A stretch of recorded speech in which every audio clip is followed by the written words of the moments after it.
We have with us Dr. Manjula Pooja Shroff of the Kalorex Group. She is going to talk to us today about what the Kalorex Group is about, the whole educational focus that the group has, and we'll also talk about a few other interesting things that the group is into, from artificial intelligence and the likes. So, Manjula, thank you for connecting with the week. Let's just start with the Kalorex Group. It is a proverbial name in the schooling space today. If you could give us a sense of how did you venture into education? What is the background? How large is the group today? Thank you, Nachiket. So happy to be doing this interview with you. Thank you for recognizing the fact that Kalorex in its almost 3-decade journey, thankfully, has made a mark today. And hopefully we are known as quality conscious people.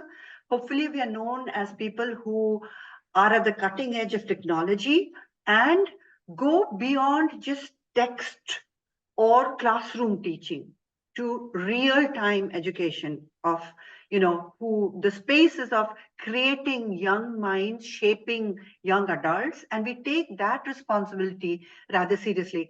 So Kalorex, as you know, has been around in Gujarat for several years. Our headquarters are in Gujarat. Okay. We, of course, have our footprints largely in Gujarat, a lot in the south. We also have, because of our digital presence, geography is no longer the barrier, right? I mean, we have students studying from Asia Pacific. We have students studying all over India. So demography is no longer like a barrier for us, because we are very, very strong on the understanding of how to use hybrid technology for teaching. And so today we are talking somewhere in the range of about 65,000 students, some 55 odd institutions, educational partners, and it's a large group. And I think by now if there is one unique point that we bring to the table, it is just very strong content. And when I say content, it's not just syllabi driven. It is, we look at content in the socio-economic, emotional space. We look at content in the moral space, moral character building space. We look at content in the cutting edge of understanding technology, because our students are going to be living neck to neck with technology. Our students are going to be competing with humanoids. I mean, if you read the recent article on where Elon Musk made a declaration that he's going to put out 1 billion humanoids by 2040. I mean, what are we talking here?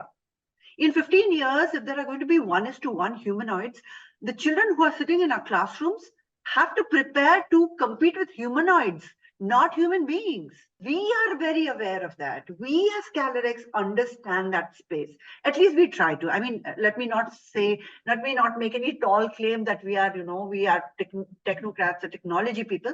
But I think we harness the right understanding and the right minds to work to this future, because we understand the challenges of the future. Could you give us a sense of how many schools do you have now? When you talk about new technology, how are you adopting that? How are you expanding this to a wider audience? There are two ways. Let me define education in 3 ways. One is the cognitive process, what we teach in the classroom, which is information driven, which is subject driven, all of that, right? Slightly deeper than that is personal development, where you work on the person space. You see, because it is the mindset of the individual that will shape the person. Example, if we haven't created a strong, robust mindset in a child, what is happening today in the quota capital, as you know, which is like the JEE mains, and everybody knows what's going on in quota. Why are some children taking their lives? Simply because somewhere we've not done that character building or thinking space or personal development. So the first layer is very easy to do, which is the knowledge layer. Slightly deeper than that is what we call the personal development layer. Actually, even deeper than that is what I'm just using a loose term called CPT. The teacher is the central point of delivery, whether it is knowledge or personal development. It is so critical that the teacher undergoes hours and hours of training to first prepare himself herself. So to me personally, we are working deeply on the CPD space, which is continuous professional personal development on the teacher. Now, how have we done that? That is a space that I personally train. Sort of life coaching I do. Mm-hmm. Now, I'm also an operational person. I wear too many hats. So about 6 months ago, when the AI kind of really became available to most people, we created, if you have seen or interacted with Maya is my clone, is my AI avatar. So I used to do a lot of life coach training myself, which used to be a huge, draw on my time hugely. Today, with the inception and the implementation of Maya is doing CPD like 80%. Okay. I don't do it anymore. I write the scripts, I approve the scripts, but the whole production and the delivery is being handled by Maya. And that is how we are harnessing artificial intelligence. Tell us more about Maya and how this is going to transform the way you do things in the future, and what was the thought process behind Maya? Right. I think the thought process was very simply this. There is this whole conversation that industry is at its 4.0 stage. Industry has gone through, right? Industry is always talking about having left the knowledge era, going into the intelligence era. Industry is at the 4.0, and there is some comparison in some research papers that says that education is at the 2.0 space. And this whole gap between education at 2.0 and industry at 4.0, education is unable to feed industry because of this huge 2-generation gap. हम लोग जो बच्चों को पढ़ाते हैं, whether it's in school and colleges, is not relevant to the need of industry, right? Indeed. So what is happening? Most industries, especially in the software space, actually set up a little school of their own. They call it the refresher, whatever. So 6 months, people, after this huge degree that we give to the students, they then go and train again for 6 months before they become industry ready. Who says that education can't? And can we take up that challenge and say that we as industry people, education sector people, can say that we can also innovate in research? And that was the starting point.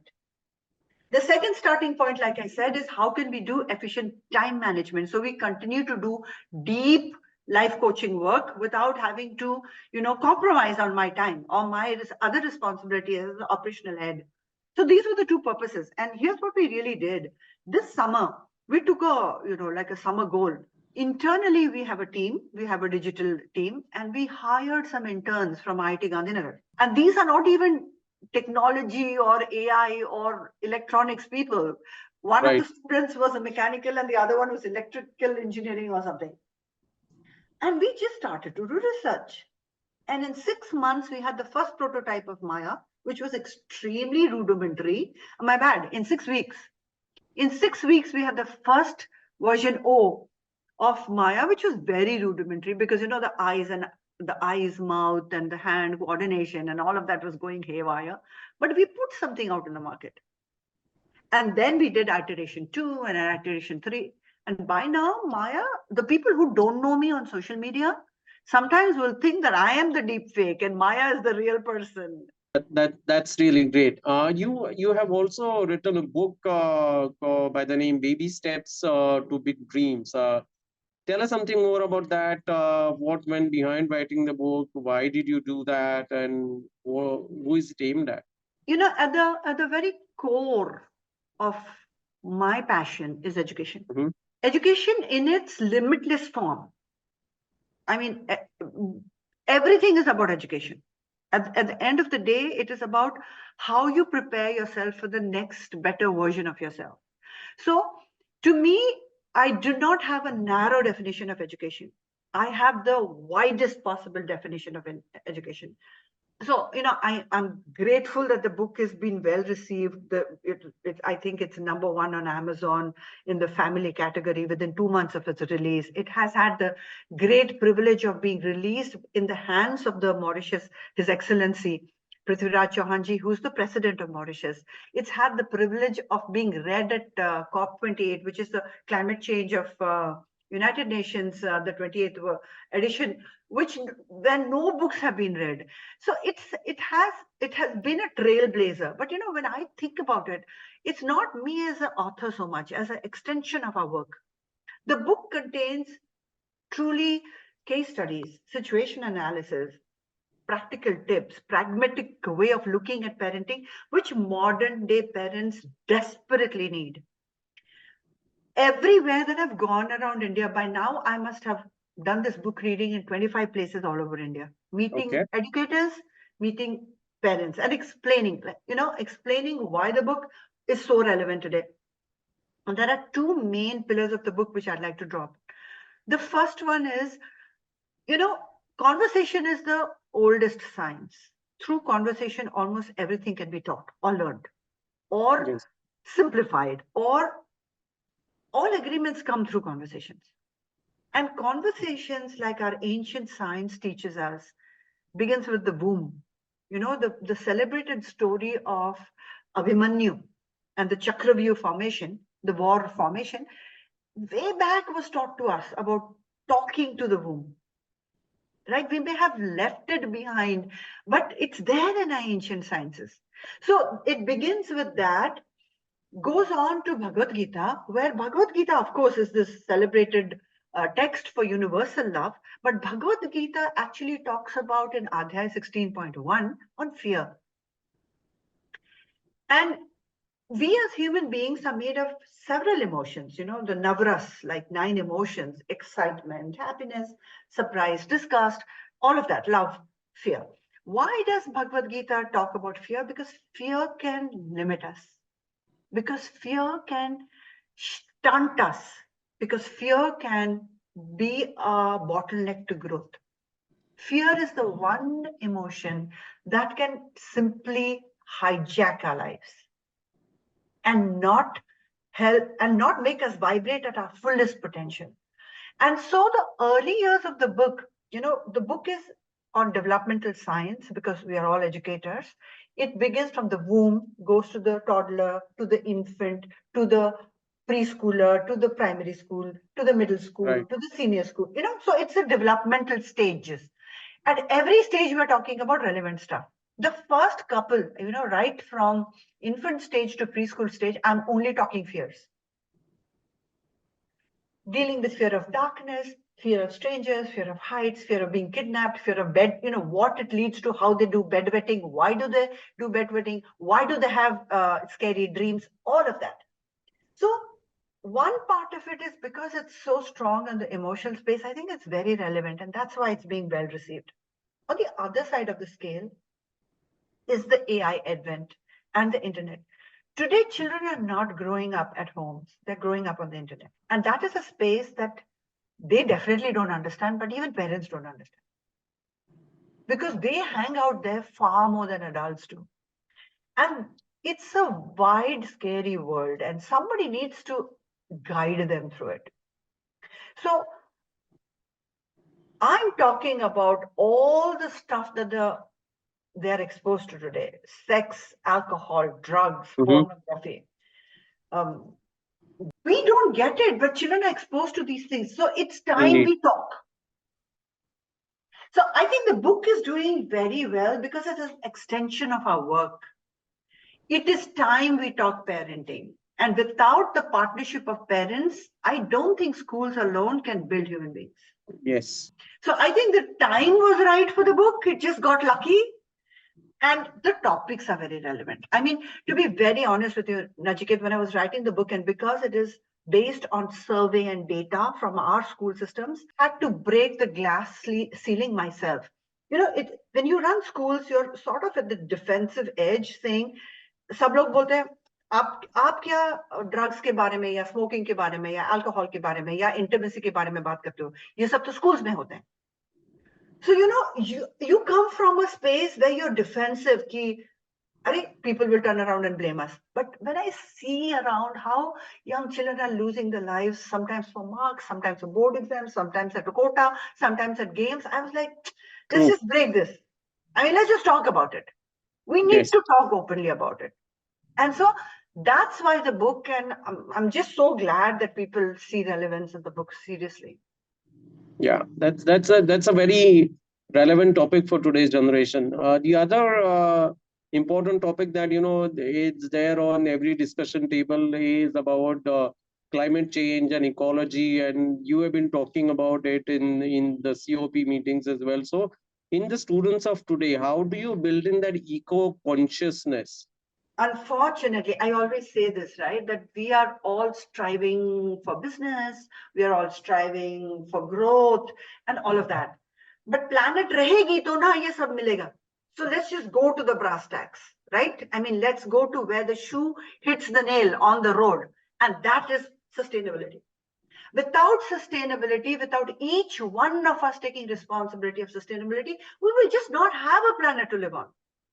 And COP28 was surprisingly in 20th edition May is the first time that they started to talk about education for students.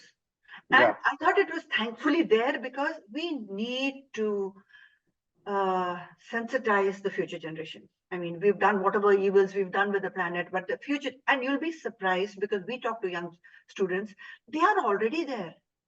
They're already very responsible for the planet. Why it's important to talk about sustainability in a structured manner. So the UNESCO has given what they call a SDG goals, Sustainable Development Goals, which are like 17 goals, and we, in a structured manner, from grade 1 to 12, actually just teach it. In our campuses, we have SDG walls, which are like visibly written all over, so that you have visual reminders, you have assignments, you have discussions, you have videos playing, all of that. On top of that, we have a mascot called Yali, and Mm-hmm. this time we have kind of reimagined Yali to be a green guardian.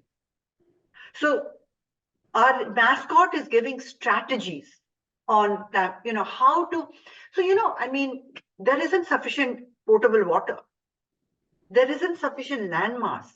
Education is not marks. Education is making a human being that is responsible for themselves, their families, and their society. If education just ends at me getting good marks and me making some money, I think it's the narrowest version of education. So it's just about expansion. So the emotional aspect, the AI aspect, the parenting aspect, the sustainability aspect is just that whole pizza of education, if I may. Another slice of the pizza of education. What have been the toughest challenges now in your whole entrepreneurial journey? How have you addressed them? Certainly, I've had a share of challenges, but I think if I were to kind of be a little generic, I think the first things were gender. I come from a family that is very conservative. I come from, the royal family of Orissa, which is very conservative, where women didn't work that much. So, I mean, we were very ceremonial, but I have to grant it to my family. I possibly have the fighter spirit and the leadership because my family and my DNA and my chromosomes had all of that, right? As leaders, as princely states, as fighters, if I may. So I have my chromosome to thank, but I also have this society understanding. My mother lived in Parda, right? I also had the societal understanding of women doing that much and no further, sort of. I think those are the first barriers that I had to break about women leadership.